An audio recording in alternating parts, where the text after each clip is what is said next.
आज हम श्री कृष्ण जन्माष्टमी की चर्चा करेंगे। ठीक है गुरुजी।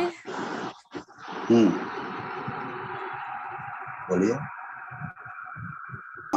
आज श्री कृष्ण जन्माष्टमी की बात करें और ओम विश्वानि देव सवितर दुरितानि परासुव यद्भद्रं तन्न आसुव। कृष्णाय वासुदेवाय हरे परमात्मने प्रणत क्लेशनाशाय गोविंदाय नमो नमः। श्री कृष्ण कृष्ण वसुदेव देवकी नंदन यशोदा नंदन जैसे कितने ही नाम, अनेक तरह के काम, अनेक तरह की लीलाएं, अनेक तरह के रूप, लेकिन एक बात सबसे विशेष हुआ कि कठिन से कठिन परिस्थितियों में भी मुस्काने का नाम है कृष्ण, धैर्य न खोने का नाम है कृष्ण, दीनता से रहित होने का नाम है कृष्ण, पलायन से दूर रहने का नाम है कृष्ण। और कृष्ण भारतीय संस्कृति के एक विशेष पुरुष का नाम है, जिन्होंने कठिन से कठिन समस्याओं का निवारण किया, अपने मित्रों की रक्षा की, शत्रुओं के दांत खट्टे किए और विश्व को एकात्मकता का संदेश दिया, समता का संदेश दिया। मतलब कि सारी परिस्थितियों में जो है अपने को स्थिर रखने की बात कही। यही तो योग है, यही तो कृष्ण, इसी कारण तो कृष्ण योगेश्वर है। आइए, तो हमारे यहाँ प्रत्येक वर्ष भाद्रपद कृष्ण अष्टमी को भगवान श्री कृष्ण की जयंती मनाई जाती है। भगवान का जन्म भाद्रपद कृष्ण अष्टमी को मध्य रात्रि में हुआ था और उस समय रोहिणी नक्षत्र था। इस कारण जब रोहिणी नक्षत्र मध्य रात्रि में हो, अष्टमी तिथि हो, तो उस दिन जो है भगवान की जयंती जो है मुख्य रूप से मनाई जाती है। यो तो केवल अष्टमी अगर मध्य रात्रि में रहे, अगले दिन अगर रोहिणी रहे तो भी हम अष्टमी को ही मनाते हैं कि अगर उस दिन मध्य रात्रि में रोहिणी और अष्टमी नहीं मिल रही अगले दिन, तो पहले दिन ही मनाते हैं। फिर भी कहीं कहीं पर जो है वैष्णव संत जो हैं वह रोहिणी को लेकर बनाते हैं। अनेक परंपराएं हैं हमारे यहाँ, फिर भी हम स्मार्ट जो है गृहस्थ जो हैं अष्टमी तिथि को मुख्य मान करके उस दिन मनाते हैं। तो कृष्ण की जयंती जो है भारतीय संस्कृति में मुख्य व्रतों में से एक है, उत्सव में से एक है। यह उत्सव भी है, व्रत भी है। उत्सव क्यों? क्योंकि भगवान श्री कृष्ण ने इस दिन जन्म लिया और उन्होंने मानवता को एक से एक उत्तम संदेश दिए। उन्होंने समाज को दिशा निर्देश का काम किया है। उन्होंने समस्याओं का निवारण किया है। उन्होंने हमें बार बार अपने कर्तव्य की ओर अग्रसर करने का काम किया है। जन्माष्टमी आती है तो जगह जगह जो है हम जो संभव होता है। अगर मान लीजिए कि मंदिर में घर पर संभव नहीं है तो मंदिर में हम लोग पूजा करते हैं, जहाँ पर श्री कृष्ण की जयंती मनाई जाती है, वहाँ सामूहिक रूप से हम उपस्थित होते हैं। मध्य रात्रि को भगवान का अवतरण होता है, अवतार होता है, तो हम लोग उसके बाद से जो है दिन भर बहुत से लोग उपवास रहते हैं। मध्य रात्रि में जब हो जाता है तो प्रसाद ग्रहण करते हैं, चरणामृत लेते हैं, भगवान को स्नान कराया जाता है, उस चरणामृत को लेते हैं।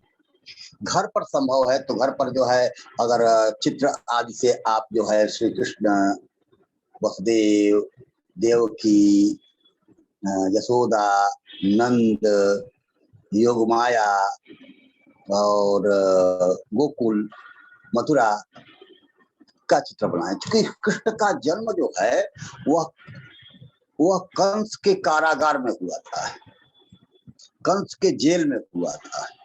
कंस ने देवकी और वसुदेव को कैद कर रखा था और उस परिस्थिति में उन लोग कृष्ण का जन्म हुआ। लेकिन इसलिए कहते हैं कि यह अवतार है और परिस्थितियां हैं, संयोग है कि उस समय जिस समय जन्म हुआ था उस समय कारागार के जेल खाने के दरवाजे खुल गए थे और नंद ने ये वसुदेव ने क्या किया कि कृष्ण को लेकर के तुरंत जो है नंद के पास यमुना उस पार चले गए और जाकर के वहां पर कृष्ण को अपने मित्र नंद के घर पर सुला दिया, जहाँ पर जसोदा की एक बच्ची हुई थी।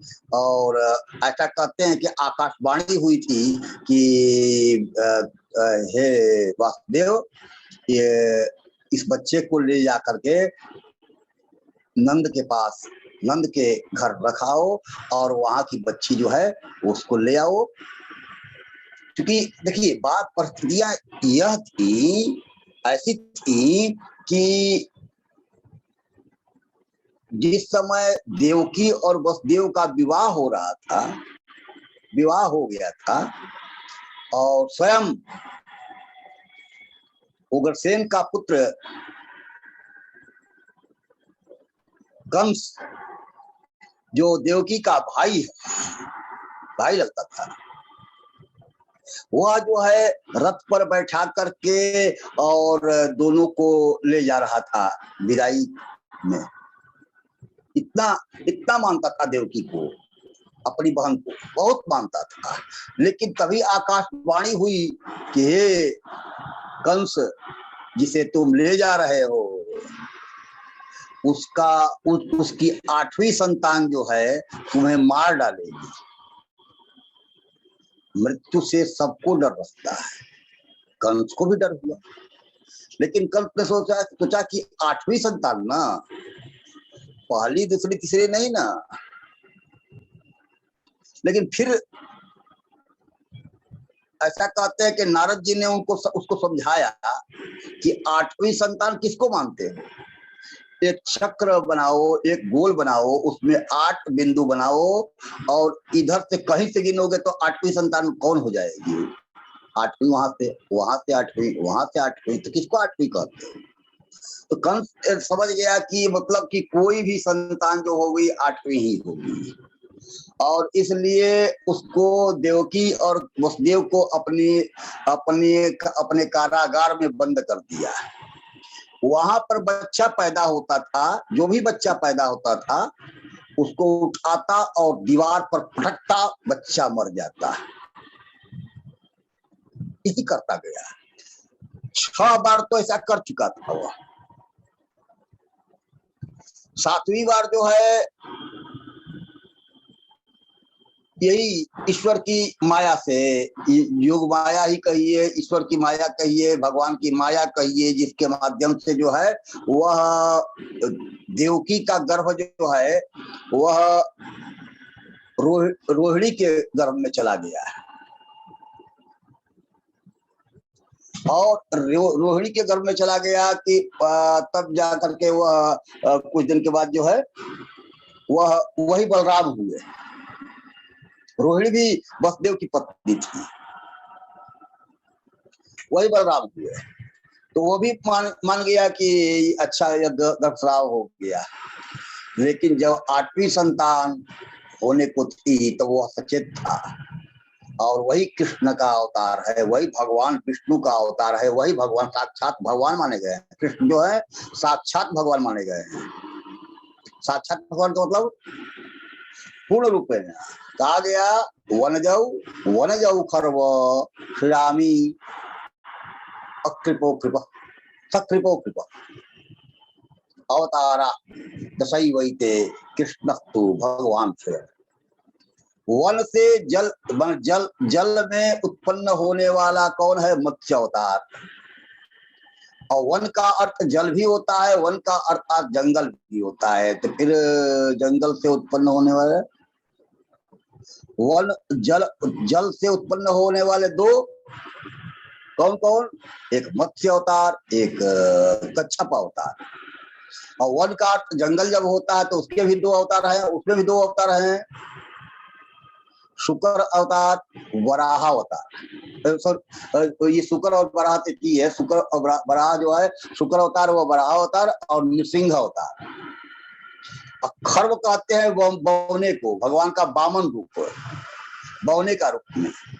और 3 राम जो है ये सबसे पहले परशुराम, उसके बाद राम मान दशरथ पुत्र राम, और उसके बाद बलराम। ये हो गए 7 8। एक जो है 2 जल से उत्पन्न मन मत्स्य और कच्छप मछली का अवतार, कछुए का अवतार। फिर जो है जंगल से उत्पन्न 2 कौन कौन? एक जो है सुअर का अवतार, एक जो है नृसिंह का अवतार। बौने का अवतार, वामन अवतार। ये हो गए 5। और 3 राम मान परशुराम, राम और बलराम, ये 8 हो गए। और सकृत कहते हैं बुद्ध को, गौतम बुद्ध को। अकृप कहते हैं कल्कि को। तो कल्कि बुद्ध और कल्कि, अभी जो है बुद्ध का अवतार ये चल रहा है, आगे कल्कि होने की बात कही गई है। तो अभी तो ये 10 अवतार मुख्य माने गए हैं। तो आपका प्रश्न होगा कि कृष्ण तब कहाँ है इसमें? जब आपने बलराम को जोड़ दिया तो कृष्ण कहाँ गए? तो कहा गया कृष्णस्तु भगवान स्वयं। वो अवतारी नहीं, उनका अंत नहीं था, वो पूरे के पूरे भगवान थे।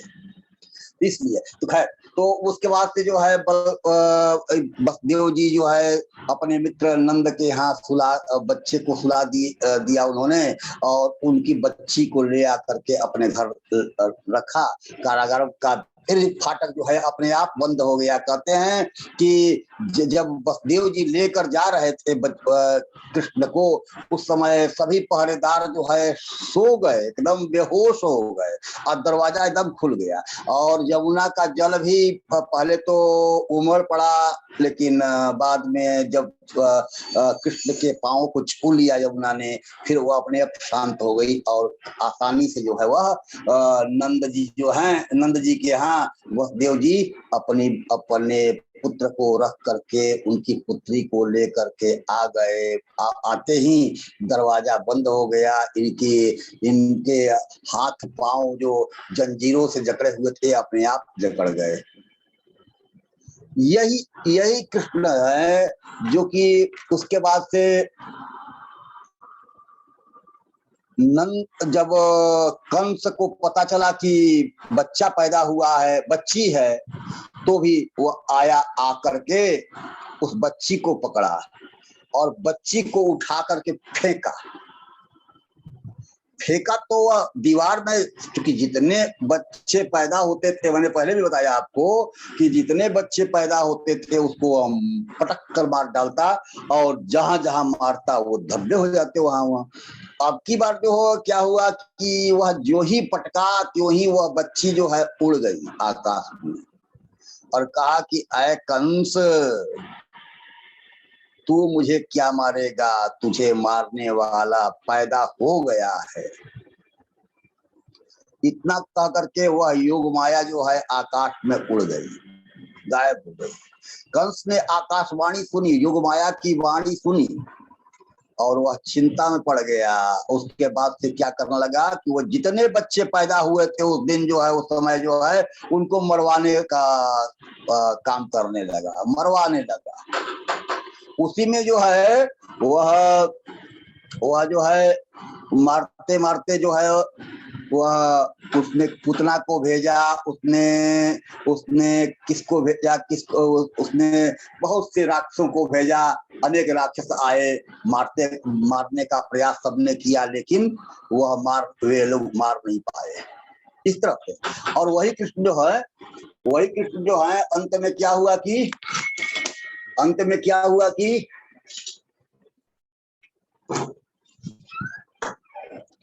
वही कृष्ण जो है अंत में